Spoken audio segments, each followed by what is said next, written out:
It's Billy. Right now.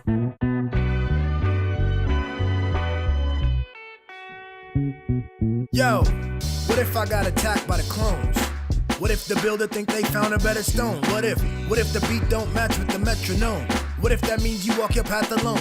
Call me a vagabond. If all these streets lead into Rome, then wherever I lay is my home. It's Brooklyn, boy strong. I manifest, I'm in the zone. Y'all silly better back up off my throne. Listen, boy nice, better give him his propers. How we come out sane from all the mosh pits. How we found the key to the game without a locksmith. How we seem to manage these lames is so obnoxious. He let it flow from the brain, trusting the process. A vet journeyman on multiple rosters. If I want it, I go out and get it and cop it. A monster with limitless options. Man, like goddamn, y'all gon' soon figure out who I am. We stay cooking, y'all used to that spam. Western beef, I might square up at the square dance. Look, I change plans, not even a southpaw, I'm an outlaw with a rare stance. Your crew never had a fair chance. Why's that? I kill a whole bear with my bare hands. Oh, they studied the dark? Well, I was raised in it. Brain shifted, the kid displayed insane physics. Best story never told, and it ain't finished. How we handled the rock, spun and kept the same pivot. I frame different, hot like a flame kitchen. A whole 2 levels out of your range gifted. Catch me on the highway, lane switching. Or right at the top of your bay wish list. It's Billy. Yo. Right now. How we doing, yo? Welcome. It is March 13th, How Billy Sees It, 2023, March 13th. And we have a very special episode with a guest today. So I want to jump right in. This is a young man I've met on Facebook, and he's a writer and a thinker and a creative. And I want to talk to him today about a couple of things, but he seems to have a focus on the topic of love, and that's what really intrigued me and said I wanted to get him on. So that's what we're going to talk about. Let me get that going and bring him in. His name is Jay Julien. Jay, what's going on, man? Hey, what's up? What's good? Thanks for being here, man. Thanks for having me, man. And I mean, like I said at the top, man, I saw you on Facebook. You post pretty frequently your thoughts, your ideas about love in many different forms. So I'm gonna jump right into that, yo, and then we'll see where it goes. But like, how do you define this word love, and why should we be interested in it? Why should we be talking about it? Well, as far as defining the word love, my understanding of it, it evolves daily. So I don't have a straight definition for it.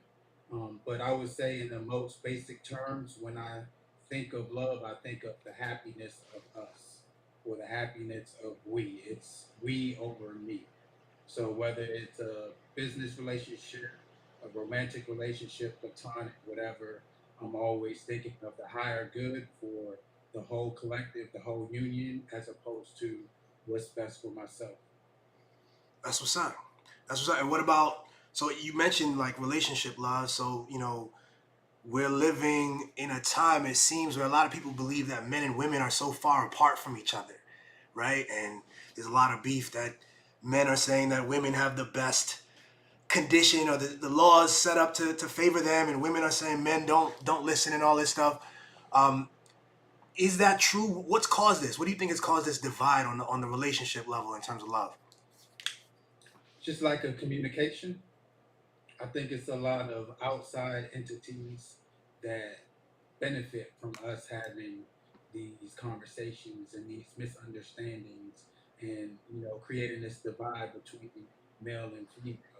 um, there's a lot of money in that. So if we're having happy, healthy relationships, that solves a lot of the problems that, in my opinion, you know, doesn't really benefit the economy in the way that broken relationships and insecurities and broken hearts and all of that fuels the economy.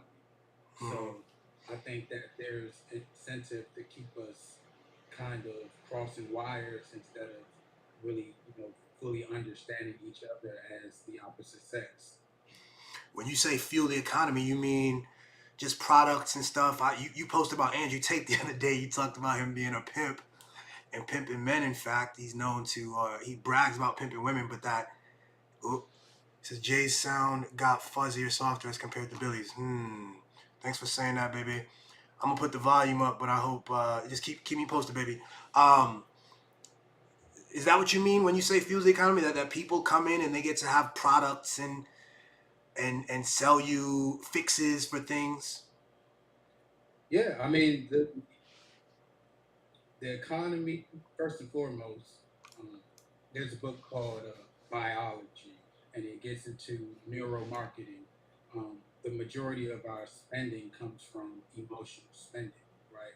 So if I'm not happy, if I'm feeling insecure, if I'm not feeling pretty, or if I'm not as successful as I dream to be as a man. I'm gonna go out there and work hard. I'm gonna make somebody else a lot of money. Like the economy is built Mm, on us needing to honestly live up to this illusion of a sexual market value that's been pushed out. Being a high value man and a high value woman. Like Andrew Tate's whole business is based on teaching men how to be a man that is a high value man. crazy. Yeah. I mean, so then it seems to me there's a problem then with men being able to define themselves. Is that sort of at the root of it? Because if we're defined by our jobs, this is something I get out, man, when I talk about this problem, particularly with the masculinity problem. I feel like so many of us from early on, we're told what it means to be us, to be a man, and then we're always very self-critical, right? It's such a standard that is too often it's related to economics and financial wealth and that kind of stuff. So many of us won't meet that standard as children and even as adults. And so there's always this lacking that I feel, and I've had to go through this process myself and try to share what I think the process is to redefine my definitions so that I don't feel lacking. What is that? How do you feel about that? I agree. It all stems from a lack of knowledge of self. You know, when we're young boys, we're often asked, what do you want to do when you grow up? As opposed to who do you want to be or become, right? Who are you as an individual? What characteristics do you want to develop within yourself to make you become the man that you want to be? It's honestly just a focal point on like, how much are you going to earn when you get older? And that really does define us, right? When we introduce ourselves to people, we say, "Hey, what's up? I'm Jay Julien, and I'm a blah blah blah." You know Career. what I mean? And whatever your career is, that kind of dictates to people how they should interact with you or how high or low they should value you, right? So I think all of that plays a part in us really trying to figure out like our own self-worth, and we don't understand how valuable we are, as you said, separate from our place of business or whatever our job title is. That's what's up. I think that's right, man. But so tell me, a lot of times you sign off on your posts with hashtag Kings Don't Chase. So what does that mean to you? So Kings Don't Chase, it started in an era where I was honestly just trying to find myself. And I have read a few books that changed my whole perspective on dating and just, you know, my approach to life as a young man. And I realized that kingship comes from within. So kings don't chase things that are external, whether that's women, power, fame, whatever, materialistic things. Like if you're chasing something or if you're trying to force something, then that is an insecurity within you. You're trying to overcompensate for feeling like less than a king. So, you know, that was just one way that I just wanted to encourage men to continue to, you know, one, understand your true worth. And also if something is for you, you're gonna attract it. You don't have to chase it down. I love that. I love that. That reminds me of certain certain philosophical approaches that I like that seem to point to this thing here. There's something about our experience on this planet where um, there's an ancient sort of Asian Taoist philosophy of like letting things be. Like you said, don't chase, don't force, and in fact, your desire for it, you know, makes it go further away somehow. It seems, Right. The more you persist, the more it resists. So tell me about like beliefs then, man. How important? I mean, we're talking about beliefs. We're talking about how we see ourselves, the way the stories that we believe about ourselves are going to dictate how we move. So I'll let you take from there. So, I mean, I believe storytelling is probably the most important resource we have as human beings outside of, the energy or the life force of love. But everything that we believe is birthed out of a story, right? And our beliefs influence our behaviors. And I think that it's very important for us to truly investigate what we believe and why we believe it and who told that story and why they told it. Like really, do our due diligence to figure out what it is that is being fed to us and why we're consuming it before we make any conscious decisions. And fully understanding how our unconscious mind works as well. I think that for me, a lot of the times when you see my posts, sometimes it's long-winded because I really don't like leaving room for, you know, misunderstandings or miscommunications or uh, other interpretations that, aren't necessarily what I'm trying to intend, which, you can't fully control that. But to the best of my ability on a social media platform, I'm going to try to, fully flesh out my thought. But at the end of the day, like I'm always seeking and searching truth. So when you talk about beliefs, um, I always go back to ancient teachings. So whether it's Chinese proverbs, African proverbs, Aztecs, Mayans, whatever, like I'm a big component or advocate for just spiritual principles and universal laws, like and just truly finding like philosophies that were passed down from generations. Um, whether Absolutely. I agree or disagree, right? Yeah.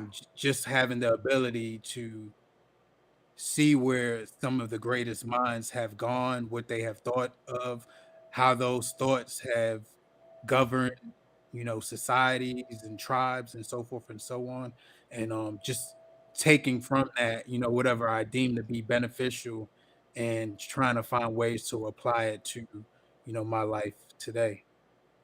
That's what's up. Yeah, man. There's so much power in our history and understanding history and getting that wisdom from prior efforts and prior people who've been grappling with the same stuff. They just had a different set of circumstances. You know what I'm saying? And how lucky we are that we exist in this moment with the technologies and the you know what I'm saying, the ability to get on here and just share our ideas in this way. That's part of why this show exists. But I love everything you said, and I find it helpful sometimes when you see the posts and the ideas that people have to get the backstory about who they are. So for you, these ideas that you're presenting, the stuff you said you're intrigued by, different sources, but you studied is it right? You studied at Washington Bible College, Capital Bible Seminary. Yeah, I went to Bowie State and I went to Washington Bible College. Okay, what what drove you to that, and how has that informed your understanding of the world and your faith, if you have any? So I grew up in church um, the majority of my life. One of those at church like 5 days a week children. Oh wow. Um, yeah, yeah. Damn. And until I was like 17, 18. But I guess long story short, I grew up in church. I wanted to be a pastor, youth pastor or outreach pastor. I grew up pretty much doing a lot of community service, community outreach, evangelism. Um, Where? What part of the and country? well, I grew up on the East Coast, so I've been between New York and the DMV area the majority of my life. That's what's up. You Okay. know, so a lot of work in DC and PG County for the most part. I've traveled, to do community projects with different organizations, but majority of my work was in the DMV area. So, Yeah. through my journey, I just realized that, the way I want to serve the world is not necessarily going to be inside of four buildings or, partner with a religious institution, which I have no issues with them. It's just that, there's different approach, different strategies, different tactics to actually connect. Yeah, I don't really consider myself to be a part of any religious institution, Hmm. but I do, you know, I am a man of faith. Okay.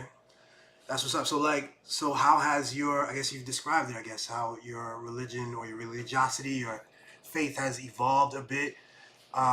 Is there any tie-in with the masculinity things in terms of, faith? My early Christian upbringing informed me a lot about ideas about what men should be and what the family should look like, and women behind the man as a supporter. And those are very powerful ideas, obviously. And sometimes I see you challenging that on Facebook. So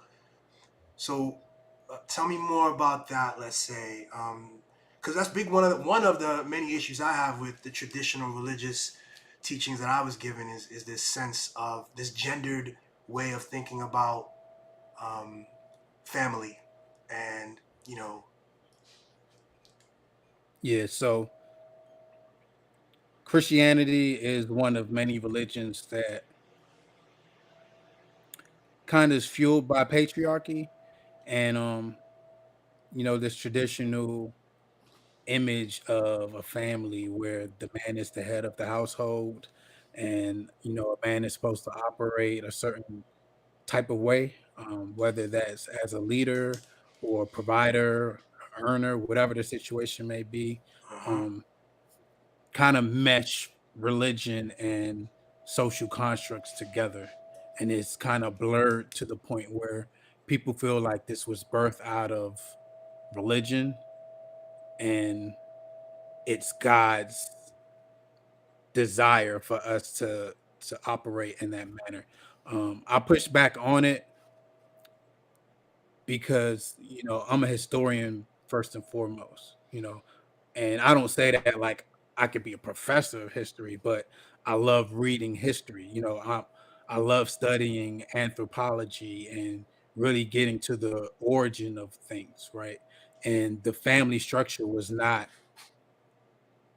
always the perfect picture of this modern, family that we've created, especially on the Western, uh, hemisphere. So when I study all of these ancient tribes and societies where, matriarchy uh, was the foundation of those societies and they were still healthy and, progressive and productive and operating without, any, I don't want to say any flaws, issues, or errors, but it was a system that worked. It All worked. systems has pros and cons to it. It Right. was a system that worked and it's still working to today in a lot of different societies. So when people say men always did this or women always did that or this is the way it has to be when it's been debunked or when people have, been operating in, the totally opposite way of how we've been taught to live and operate, then I have to question that, right? Right. And that's really all I aim to do is let's poke holes in everything that we've been taught. Right. Let's unlearn what we've been taught and then let's establish what's most beneficial, whether it's for your own relationship or whether it's for your family, your community. But I'm really not an advocate of this is the way things always used to be. So we need to keep doing it, especially when it's not working, right? When Exactly. we've had a long history of divorce being at 50% or higher.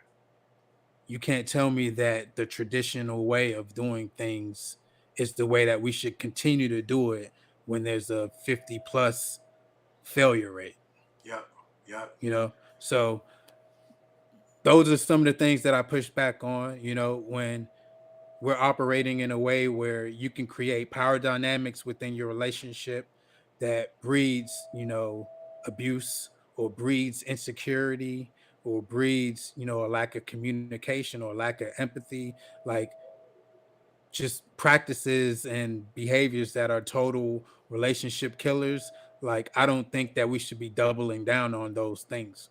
We should be really trying to investigate and really, do a diagnostic on what is beneficial for our relationships and what's harmful, and understand the why behind Right.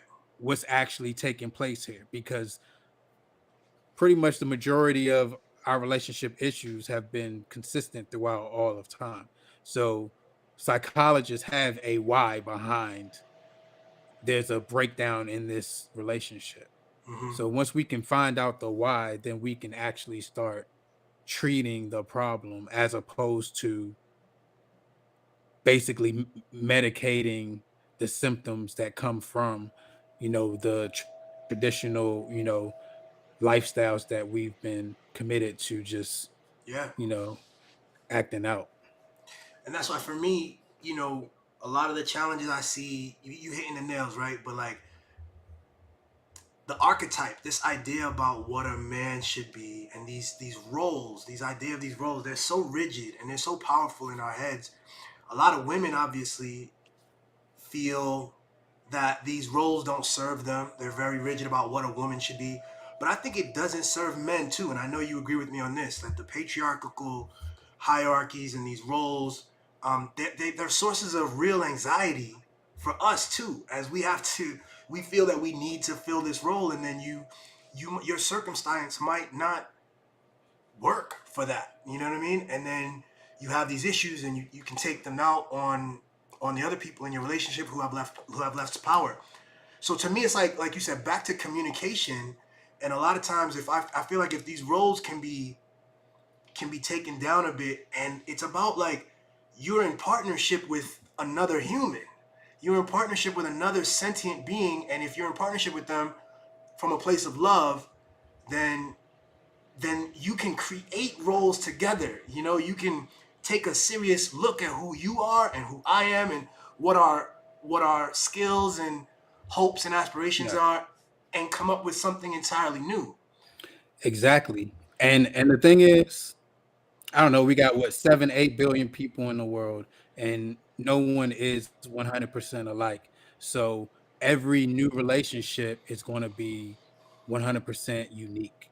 You know what I'm saying? So we can't create this sort of one size fits all role for men and women within their relationship. Those people within those relationships need to communicate. And like you said, you create your own roles, you create your own laws, your own structure for your relationship. And, it has to be for the benefit of both. That's right. If one person is getting everything they need or the majority of what they need, and the other person feels like, they're being neglected or not heard, then that's not a mutually loving or mutually beneficial relationship. And I think that, I was having this conversation the other day, is that when it comes to patriarchy, we we kind of breed men to have this kind of God complex, which is why we are battling with a lot of mental health issues today, right? So we put all of this weight on a man's back to carry the relationship, carry the family, show up in the community, right? You gotta battle at work, like you battle everywhere you go. You can't ask for help. You can't express to others when you're suffering or when you're feeling insecure or when you're disappointed or anything, right? And you just gotta hold it all in and be a god. a godlike being, right? And not in the spiritual sense, but in the sense where you're trying to take God's place, where there's not even room for God to step into your life and support you, help you, assist you, partner with you, however you see God, much less your partner, right? So now your partner can't even partner with you or help you because we feel like oftentimes that if we become vulnerable, then our partner will look at us sideways, or they'll see us as being less of a man, Yeah. or won't have, faith, or won't see stability or any, what I'm saying, security there in the relationship because now this man is showing some weakness. And that might not even be their perspective, but because of how we've been wired, we automatically think that that's how they are thinking, or that's how Hmm. they're going to react to us once we show them like, yo, we don't got it, we need help, you know what I'm saying? Like, so Damaging. That's damaging stuff, yo. it's damaging. And then we die early, we have substance abuse, we gamble, we are depressed at a higher rate than women are, we die by suicide. Like, there's all of these issues that are honestly a byproduct of us carrying too much weight. And instead of, like you said, partnering with whoever we're in a relationship with, society says, no, work harder, do more. Be more of a man by taking on more of a burden. And it's not working. The system is broken. Absolutely. I think that was very well put. And at the same time, when you speak up, like, so you're able to have this empathy as a man and as an observer of society. You are describing the difficulties of manhood, and yet when you post often, you talk to other men and talk about the responsibilities that we need to take on. Correct? Like, you're still saying it's not a pity party. You're still saying, there's stuff for you to do. And so why do you think you come at that approach? I'm I'm always gonna come from the approach of what is it that I can control, right? Um, just to be vulnerable or transparent. I had I won't say substance abuse, but I had alcohol abuse, right? Issues. I was an alcoholic, and I had learned the serenity prayer, and that changed my life, right? Hmm. Really fully understanding what it is that I can control and solely focusing on that, right? So I can point out, all of the obstacles and, the social issues that we have to deal with as men. But I can also understand that there are things that are literally within my control that I can be a better steward of, whether it's my time, whether it's my money, my resources, my relationships, my spiritual life, whatever the case may be. um I still have the responsibility to do my part so that I can make my reality match whatever my dream reality is. You know what I'm saying? So I don't take the whole pity party route, um, especially not in public. Now, if you want to have a pity party in my DMs, or I have MBK Tribe and we meet up as brothers and we talk, cool. You can be vulnerable with me, but let's not have a pity party and then start blaming other people, There because we I go. don't think that that's good leadership. So the pity party part isn't really the issue. It's the let's get together and let's start pointing fingers at other people. I don't think that that's a trait of good leadership. So I try to, not fuel that, Yeah. even though I can understand it. You know what I'm saying? Like, we can point out where the government's let us down, or religious institutions, or our parents, or whoever. Like, we can point all of those things out. But for me, the conversation should be, okay, how do we make those systems better, as opposed to how do we stay bitter? Hmm. I love that. Yeah. I mean, even using the word pity party, I meant it, but I don't want to diminish the value of, you know, sitting with feelings and owning feelings and allowing them. especially in being able to find brotherhood with others, and because I think that's one of the things we suffer from. You mentioned it, man.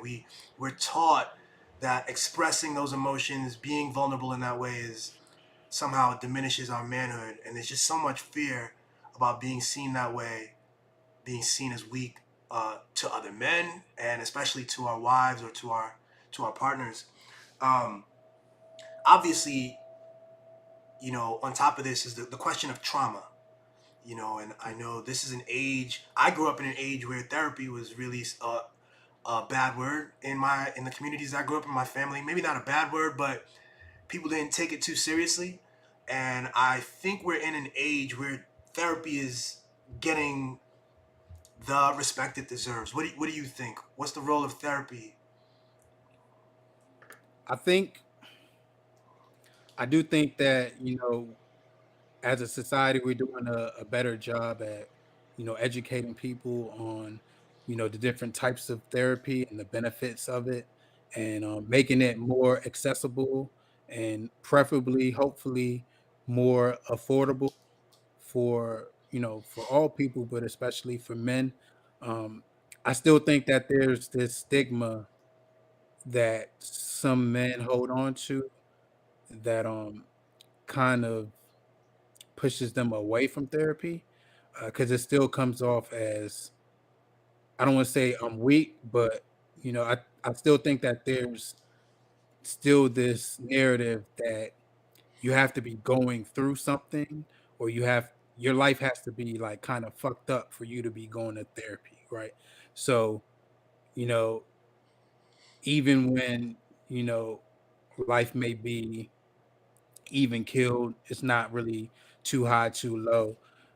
Some people will kind of push back like, "Nah, I don't need that," you know, or I feel like I'm over my trauma, or I found tools to deal with whatever trauma, has resurfaced. Right. So now I'm good. I don't need to go anymore. And I think that here's the beauty of life, in my opinion, is that we're always going to experience new levels of thought or new levels of enlightenment that will reveal more trauma, right? That gives us more work to do. And it's not necessarily to keep us in a painful space, but it's to promote community, Yeah. right? If I had no trauma, then I would have no need for nobody else, right? Right. Right. Therapy is a tool to help us have better relationships with each other, and give us the opportunity to be empathetic, right? To say like, "Yo, you went through that, I did too. This is what I learned. This is what works for me. This is how I got through this." Or I went through it, let me be there for you in support so that you can get through it as well, right? Yep. Um, it's all about building community, all about building relationships. And I think that once we realize that, you know, therapy is there as a resource to help us not only uh, become the best version of ourselves for ourselves, but also to help us, as friends, lovers, fathers, sons, whatever, to other people, right? So I Right. might not feel like I need therapy, but I can, you know, invest in different types of therapy, which will help me become and be the best version of myself that can help me support somebody else. So Huge. I Huge. think regardless of how we look at it, it's all about being a servant, whether you're serving yourself or whether you're serving somebody else. Huge. My wife is on the chat. She says, please get therapy. Men, I know you think asking for help can be considered unmasculine, but avoiding therapy is quite literally killing men, she says. And I think she's absolutely right. One of the things you touched on this notion that therapy is for someone who's been through massive trauma, some PTSD, some stuff. I find that this takes me to a place of language, right? Because we have this word we call trauma, and I think our understanding of trauma is too limited, um, or that we don't have enough words. We need some prefixes or suffixes. We need something to I think trauma is an umbrella term to describe everything from obviously the massive, horrendous traumas that we can think of to like just the everyday nicks and bruises of living, the assumptions that people put on you when when you're 7 and someone says something about your body or your face, or someone implies that, I remember getting into a fight, around my house, and my stepdad, I came home, and he helped me out, and he was kind at first, and then he said to me, he said I should stop smiling. He said, man, you smile too much. That's the problem, And I'm not even trying to shit on him, because maybe there's something. We lived in a rough neighborhood, and there's something to that. It could have been good advice, in a sense, but that the condition of living in a neighborhood where you have to smile less as a 7-year-old, that this is a form of trauma, not even just getting into a fight, but the belief that smiling is potentially dangerous, and so many other things, that's just me telling one story, but each of us, we have to. So I think about like trying to expand our understanding of trauma, or finding new words to describe. We have like microaggressions and I kind of don't even like those. I want to like come up with new language to allow for, in that space, we're talking about almost every moment of the day, the lessons and the interactions, the feedback that we're getting from the world as we internalize a story about ourselves. 100%, 100%. I think learning language and having the language for whatever it is we're feeling or whatever we're experiencing is very important. Um, and I believe that there should be some type of psychology course that is an early like education. Mm, You know, there should be hmm. age appropriate psychology courses Absolutely. taught in school so that children can have the language for whatever it is that they're feeling or going through, as opposed to, I know when I was a child, I went to counseling, right? And I can't say that it helped me because all I could remember thinking was that there was something wrong with me. Like, Mm, why isn't everybody else going to counseling? Why they don't go to the school counselor or whatever, right? Although it could have been beneficial if I even had someone there to really break down, what counseling was and how it was beneficial for me. You know what I'm saying? And that I wasn't in trouble or anything like that. Like, right. it just felt like another form of punishment for me, as opposed to, hey, this is a resource and a tool that'll help you deal with your depression, right? But I definitely think that that's important. It's a lot of children going through abuse, going through all different types of addictions and insecurities that they don't even have the language for. They Exactly. don't even know how to approach it, from a healthy standpoint, or how to communicate what they're feeling or why they're feeling the way they're feeling. And they just take those experiences with them, throughout life. And I think that's why when we get to our adult age, it's like, yo, we got all this trauma, but really it's just a compilation of shit that we've just drug with us Yeah. throughout our whole life and never really dealt with or faced. And not to, you know, marginalize or undervalue anyone's pain, but I think that if we're constantly dealing with whatever life experiences that we're going through, then the less it will affect us, right? I'm an advocate of understanding that there's facts and then there's the way that we frame those facts.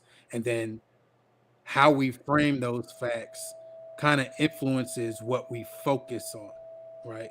And that focus creates the story that we tell ourselves about ourselves. And we repeat those stories over and over again, Yes. kind of really creating this version of ourselves that was a byproduct of whatever we experienced and our way of looking at that experience or the meaning that we attach to that experience. So That's right, man. That's why I think what you said earlier. If we had, call it psychology, call it, I don't know what to call it, but yes, some early education to frame it, and it's not going to the counselor because you did something wrong. It's like you said, yeah, like to frame it as a punishment or some sort of like a way to fix something. No, this is about giving kids the tools to understand what life is, how their mhm, brains are working. you know, part of the difficulties I think these disciplines are still going.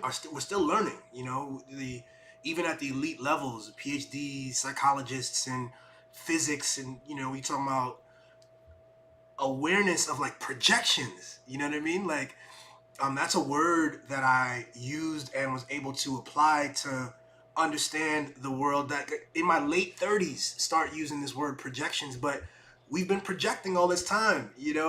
I can remember. I look back now and think about times I was walking through the lunchroom in school and being all awkward and thinking people are looking at me. It's like you created all that. People busy doing their thing. And how beneficial would it have been to be a kid and know that 80% of the anxiety in my head was self-created, and like to have like a routine education system that helps me with that. Like, you know what I'm saying? I right. need that. I don't need the times tables and all this other shit. The time sake. But the funny thing about that is we're all projecting, right? And we're all interacting with each other's projections. Yes. So that's where the wires get crossed. That's where the miscommunications happen, right? It's it's us thinking, oh, everyone's looking at me and they don't like my outfit for today, right? Right. Right. And they're thinking, oh, Billy thinks he's too cool. He thinks he's better than me, and he's sitting at the cool table and blah like, and everyone's just projecting and creating this false reality Yep. or their own subjective reality, um, and interacting with you or with each other based off of that projection, right? So we very rarely truly connect with who we really are. Like, what are we really experiencing in the present? You know what I mean? And that's where true communication is important. Where imagine if we had the emotional intelligence to say, like, yo, Billy, like, I'm not even looking at you. You know what I'm saying? Like, I'm worried about failing math class next, uh whatever Yeah. period. You know what I mean? Like, I'm not even thinking about that. You know what I'm saying? So, I think as adults, we have the opportunity to have a lot of these conversations and truly fix a lot of these misunderstandings and miscommunications and uh, miseducations, that are causing us to still miss each other. You know, Yes. Yes. we live life, we walk past each other, we work with each other, we live next to people we don't know.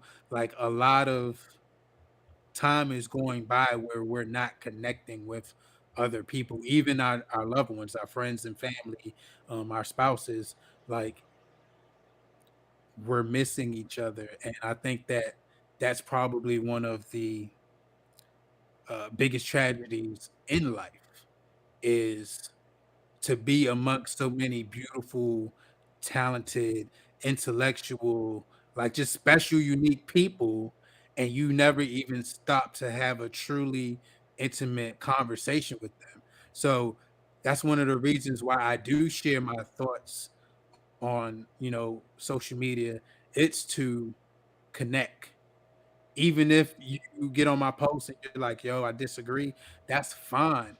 But, like, Yes. let's get away from all of these superficial conversations Yes. and let's have real deep conversations that truly help us understand each other Yes. and give each other different perspectives and points of views, because I learn a lot from other people as well. Like, I don't share my information as an expert. I'm not an expert on anything, and I'll say that often.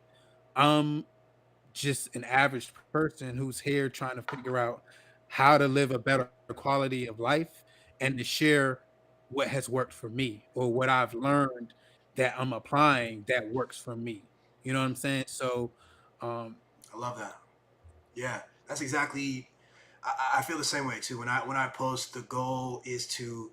Sometimes I'm posting an idea. Sometimes I'm sharing something that I think is interesting and heartfelt. And sometimes, yeah, I know that something's gonna be a little controversial, but I want us to be comfortable. I think that we've created, a problematic aversion to that conflict. Sometimes conflict is can be good. It can be generative. It can be helpful. We can share ideas. It's like useful conflict. And so, yeah, I appreciate how you approach this thing, and I appreciate what you said there about projections too. This this difficult truth where we miss each other because we're not present. So that's something I'm always trying to talk about is techniques to get back to being present, because that's where everything is. That's where everything actually is. It's not in here. It's not what happened yesterday. It's not what's happening tomorrow. And there's so many distractions and you know things pulling us into yesterday, pulling us into tomorrow, that we don't get the time to sit and look at these amazing other beings that are around. And so tell me a little bit about gratitude, because I think one of the things that helps me pull away from projection is presence and gratitude. gratitude. Having an attitude of gratitude is something that I started practicing probably about, I don't know, 2, 3 years ago, maybe a little bit before the pandemic started. Mm, And there's a book called The Magic by I think it's Rhonda Byrne. She's also the author of The Secret. mm, And started reading it and practicing some of the exercises in it. And it really breaks down like all of these different arenas in our life that we should invest more time being grateful for. So I've practiced just being grateful for everything, even things that I think is undesirable or uncomfortable. I'm grateful for the lesson. I'm grateful for even how it makes me feel, right? Because if we're never uncomfortable, then we can't truly value what being comfortable feels like, or what right, peace and harmony and like happiness. Like if there's no sadness, then happiness can get dull to us, right? So especially when it comes to relationships, I primarily focus on what I'm grateful for in my relationship. I get up every morning and I list like, yo, if this person or the people weren't in my life, I wouldn't have all of these things that they bring to the table. Like I don't think about what's missing or what, you know, rubbed me the wrong way or how they drove me crazy yesterday. Like today, I'm grateful that you're in my life, because if you weren't, then I would be more fucked up than I would be if I was just focusing on, your flaws, right? right, And that's kind of how I really uh approach a lot of things, right? It's like, yo, if this person or if this thing were not to exist anymore, how would that make me feel, right? right, Is their existence more important than whatever it is that they're doing that's making me feel uncomfortable? And if my answer is yes, then yeah, we can talk about the discomfort, or we can talk about whatever behaviors um, that are causing me to feel uncomfortable at the moment. But at the end of the day, I start off being grateful, and I'm going to treat you based off of or fueled by that gratefulness, right? So I don't take anything into the next day. And I really try to, you know, function like that from interaction to interaction. I don't like staying mad or angry, or even just dealing with, I don't say dealing with, but focusing on anything that's not gratitude.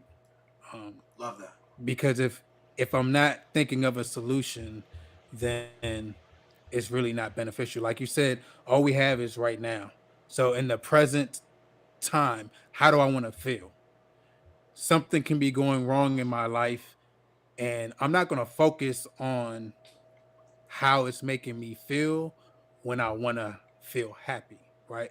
It's like, okay, this is going on. That's fucked up, but I want to be happy right now. So, what makes me happy? Let me go invest in those things. Love that. And I can take breaks from doing what makes me happy to come up with, okay, here's a solution, here's a plan. But I'm planning from a place of gratefulness and happiness, and not from a place of fear or worry, right? Which, just Love gives that. me a whole different energy to fixing that problem or whatever the situation is. But yeah, I'm a big advocate of gratefulness. I think that we take a lot of things for granted, and I think that, if we started really just laying out, all of the things that we're grateful for, even from the very small, minute things, like being able to have, our senses. Like for me, that's huge. Sometimes I wake up and I'll say, yo, how would you feel if you couldn't see right now? I'd be like, damn, that would be fucked up, right? And no disrespect to no one who cannot see.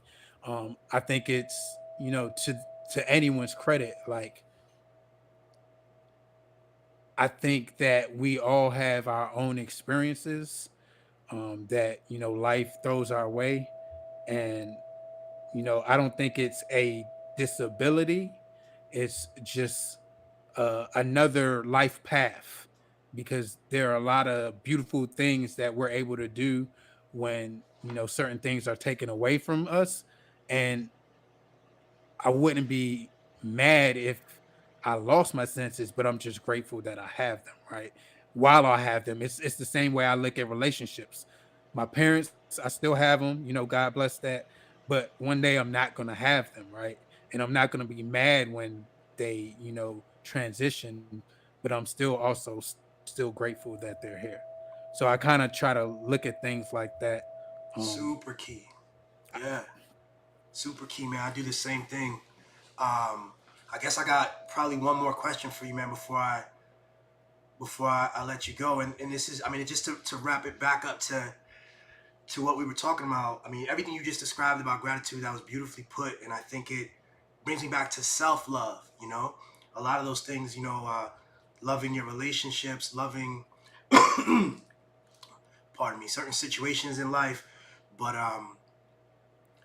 to be able to look in the mirror and feel good about self, and to say whatever it is, man. Like I played football, man. I'm 5'9". I always wanted another 3 inches, man. If I could only be 6'1", I'd be in the NFL right now. No, but so this is a preoccupation that in high school and college would have kept me from.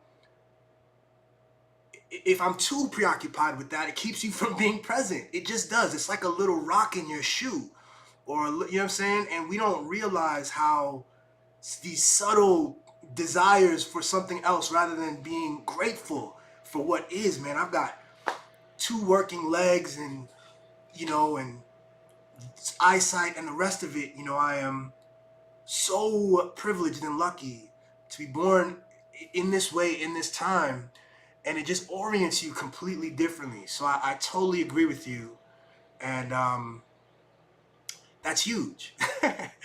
And yeah, it's also something I try to practice, man. I have these Sheba, and Sheba's my wife, and we find moments to just be grateful and thankful for what is, and I think that that's so key. So I really appreciate what you do, man. Um, I want to give you an opportunity to plug something if you have a book or something, but grateful for what you do, man. Being a black man, talking the way that you do about the things that you do, being fearless, challenging us to be better, and to think differently. It's super needed. So I'm glad I could have you on this episode, bro. I appreciate you having me. Yeah, man. Is there anything you got going on you want to talk about? So I'll just say this. I'll plug a few of my businesses. We have MBK Tribe, which is my brother's keeper tribe. You can follow us on Facebook or Instagram. We are a support group for men. Um, we really try to take a holistic approach to just supporting and assisting our brothers, and we're working on creating more resources and more opportunities to just help empower and build up men. I have a startup company called Serial Screenings, which is a uh, really a platform for us to create community, um, and support Black creatives, Black filmmakers, actors, writers, just anyone who does anything that has anything to do with film or story making. One of our, uh, biggest pillars is being able to rate our movies, um, from a cultural standpoint. If you go to a lot of platforms, a lot of these other platforms will rate some of the movies that were specifically made for us, and they'll give them a low rating because they don't fully understand the significance of those movies.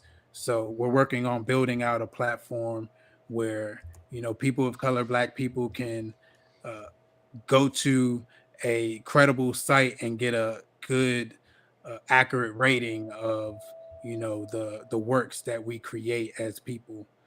Also, we have Emerald app. It's a therapy app for Black people specifically. We're building that out. It should be coming out in the next few months or so. So we have a team just building that out, and I'll just leave that there for right now. That's what's up. Uh, to end it, I really just want to speak on this when it comes to just us as Black men. My ultimate challenge, to just bring things full circle, is for us to be the leaders in love, right?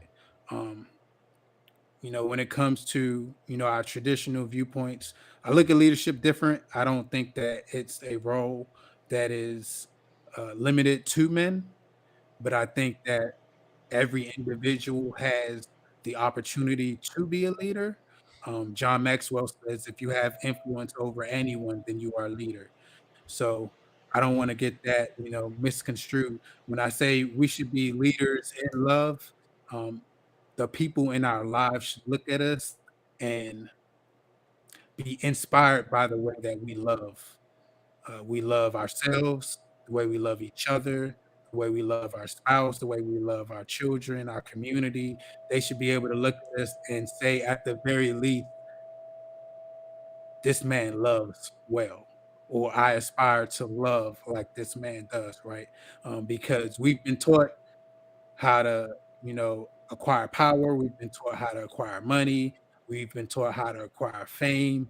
And, God bless everyone who has an abundance of it, but sometimes we see people with an abundance of those things and their relationships are struggling. Their mental health is struggling, their physical health is struggling. They're not really happy because they lack love in their life, right? So when we have an abundance of love, now we have something that's priceless that bleeds over into all of the areas of our lives, and it really nourishes and enriches everything, which creates the life of abundance that we truly want to live and experience. So, you My know, man. s- I appreciate you for having me on this platform, and we're going to continue to build. And I'm forever grateful. Man, same here, bro. Well said. Thank you. Thank you for that. That's a great way to end this off, bro. Um, hold on for a second. I'll come right back, man. But I'm gonna wrap up real quick. Thank you. All right, no problem. Oh man. There it is. That was Jay Julien, and that was a great conversation about love in all of its forms, or many of its forms. Obviously, all of it. We can't do that in an hour. We might not be able to do that with words.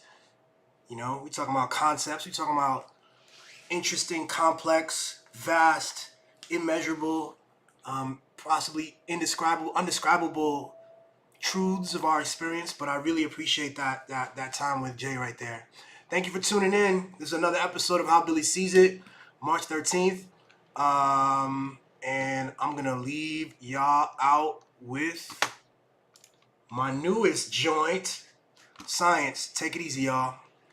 Honesty and empathy.